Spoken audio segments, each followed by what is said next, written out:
Oi pessoal, tudo bom com vocês? Bices, hoje eu vim falar aqui de um conto que eu li do Tolstói. E assim, um conto pesado. Eu acho que não é um conto para todo mundo, ainda mais nesse momento que nós estamos vivendo. Mas eu achei importante trazer esse conto aqui pro canal. E também porque foi uma das últimas leituras que eu fiz, assim, que eu fiquei assustada. E ao mesmo tempo eu fiquei muito extasiada e muito empolgada com essa leitura, porque foi de fato muito surpreendente, muito diferente de tudo que eu já li. E foi a primeira leitura que eu fiz do Tolstói, que é um autor russo, um dos escritores, melhores escritores da Rússia. E ele é o autor de Guerra e Paz, Ana Karenina, que são outras obras também bem famosas, que talvez a gente vá também falar delas daqui um tempo aqui no canal, porque eu quero também muito ler.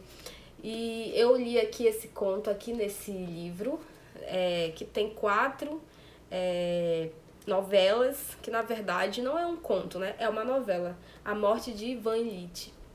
E assim, eu fui ver um pouco da biografia do Tolstói e a gente pode ver que ele passou por várias perdas na vida.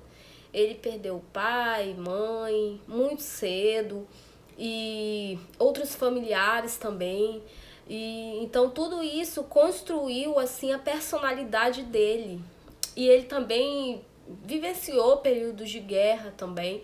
Então ele vivenciou a morte muito de perto e teve que lidar e aprender a lidar com isso, né, que com essa consequência, digamos assim, da humanidade, né? Porque nós sabemos que todos que nasceram um dia irão morrer, a morte física, claro, né? Não sabemos também a partir dali o que acontece, né? Até os filósofos, né, acreditam na imortalidade da alma, assim como os cristãos também acreditam na mortalidade da alma, assim eu, né, como cristã, eu acredito também na imortalidade da alma. Então, o Tolstói, ele vivenciou muito de perto isso. E, assim, eu tinha acabado de ler essa novela e eu fiquei assim, extasiada. Eu falei assim pra mim, não, eu não tenho que gravar o vídeo agora. Eu acho que eu tenho que deglutir um pouco mais essa ideia. E aí, deixei passar um dia. Infelizmente, né, todos nós estamos vivendo nesse momento de pandemia. Até por isso mesmo que eu acho interessante falar sobre essa novela nesse momento. E aqui no Amazonas nós tivemos uma segunda onda do Covid e, infelizmente, eu perdi um ente querido, né, um tio. E isso, assim, mexeu comigo e aí eu não consegui falar logo na sequência sobre essa novela que eu queria muito trazer para vocês. E assim, nunca é normal você lidar, nunca você vai saber deglutir essa ideia da morte muito rápido. Sempre é uma coisa que vem abrupta e que realmente você não sabe lidar. Mas eu acredito que essa novela ela me ajudou a encarar e a ver a morte de uma forma diferente, sabe? Porque é um livro que traz várias reflexões e não é um livro só dedicado a entes ou pessoas que você amava que morreram, não. É dedicado a nós mesmos, nós que estamos vivendo aqui, para que a gente possa viver a vida de uma forma mais completa e feliz. Porque assim a gente vai ver aqui a vida do Ivan Ilitch. Ele é um cara que ele casou, ele teve filhos, ele era um juiz, né? Ele tinha um salário privilegiado, ele vivia uma vida privilegiada.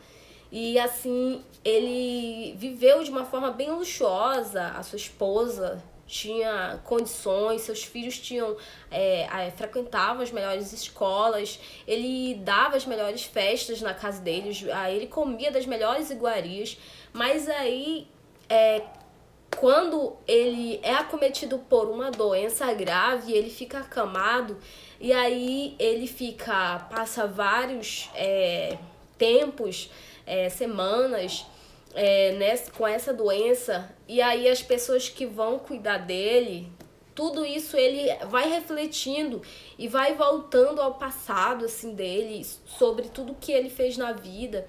E ele fica pensando se eu tivesse feito diferente, como é que seria a minha vida agora? E realmente ele se arrepende de algumas coisas, porque ele deixou de viver várias coisas que ele queria viver. E por ele pensar assim que não, a sociedade olha isso, a sociedade acha que a gente tem que viver assim, e ele olha assim para a vida dele, e ele faz essa análise de que ele viveu assim para agradar a sociedade, de que ele não viveu a vida completa que ele realmente queria, sabe? E que ele sofre por essa escolha, por essas escolhas, porque ele realmente não era um cara feliz por ser um juiz de alto escalão e ter aquela vidinha, né? Ter aquela esposa, ter filhos e aquela vida conservadora, tradicional. Então ele meio que demonstra assim arrependimento por não ter feito outras coisas da vida dele que ele deveria ou queria ter feito quando jovem. Então, ele ia deixar uma pensão robusta para sua esposa, para seus filhos, tal. E mesmo antes, né, de ele vir a falecer, ele já via assim que a família dele ali já rodeava e olhava pensando nessas heranças dele. E aí ele vê, né, e detecta aquilo que todos nós sabemos, né, que realmente que depois da morte ninguém leva nada dessa vida. E que aqui se acaba tudo e aqui fica tudo, todas as coisas materiais. E aí ele vê assim que ele correu atrás de coisas materiais, mas aquilo assim não fez ele ser feliz completamente. E aí fica essa reflexão pra gente. E também, mais ainda, né, de que a gente não nasceu aqui para agradar a sociedade. A gente nasceu aqui para ser feliz. A gente tem que viver para ser feliz. E não só para satisfazer o gosto ou a felicidade das outras pessoas. A gente principalmente tem que pensar em nós mesmos, em ser feliz, né? Como diz o Mário Sérgio Cortella, que eu ouvi ele falando, né? Que a gente nasce para morrer. Então, estrague a sua vida do jeito que você achar melhor.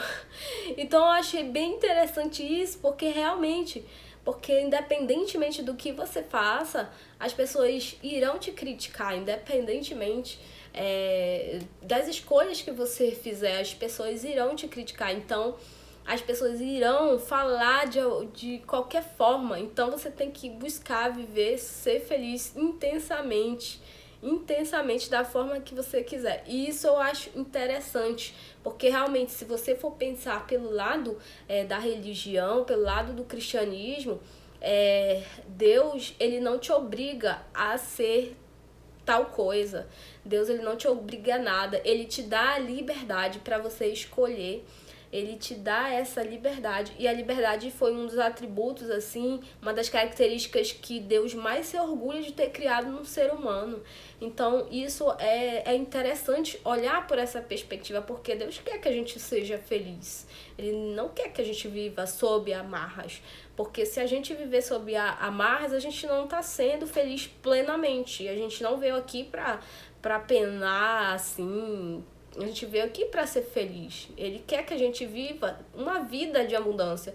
Então, eu consigo fazer esse feedback assim com o cristianismo dessa forma. Diferentemente do que outros, né, filósofos falam, de que o cristianismo ele traz uma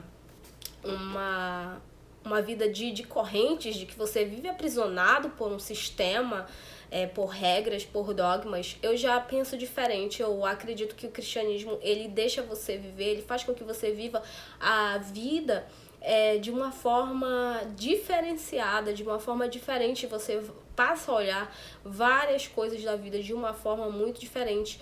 Por isso, né, que eu acredito muito em pessoas que mudam, né? Pessoas que fizeram aí assassinatos, tiveram vidas horrendas, e depois, quando aceita viver o cristianismo, realmente tem uma vida transformada em termos materiais, em termos emocionais. O ego, né, também começa a mudar, o psicológico. Então, eu acredito que o cristianismo ajuda, assim, diferentemente do que muitas pessoas pensam, né, que coloca, assim, até mesmo o Deus como uma barganha, como algo pesado, e não é, gente, não é por isso aí, não é por esse lado aí que eu penso. Mas ao mesmo tempo, né, infelizmente, a gente tem um lado negro da religião, sim. Como o Nietzsche falava, a gente tem esse lado negro da religião, sim, de que ela pode destruir a moralidade de um ser humano, né? E isso é tão verdade, né? Se não fosse verdade, não existiriam loucos ou pessoas com problemas mentais que são cristãs. Então, a gente tem que saber dosar e lidar com essas controvérsias humanas, né? Que eu acredito que são mais humanas mesmo. Então, gente, fica essa recomendação para vocês. A morte de Ivan Illich é um tema pesado, não é para qualquer um, mas é uma leitura, uma escrita assim fenomenal de você acompanhar, e é uma história que você vai vendo o sofrimento do Ivan Illich e você vai querendo ler aos poucos para que você possa deglutindo essa ideia. Então, eu assim recomendo que você não leia só de uma vez. Recomendo que você leia aos poucos. É uma novela muito rápida, eu acho que tem pelo menos umas 100 páginas ali no máximo. Tá bom, gente? Então fica essa recomendação. Espero que vocês esteja tudo bem com vocês. Curta aí o canal, se inscreva no canal. E é isso aí. Tchau!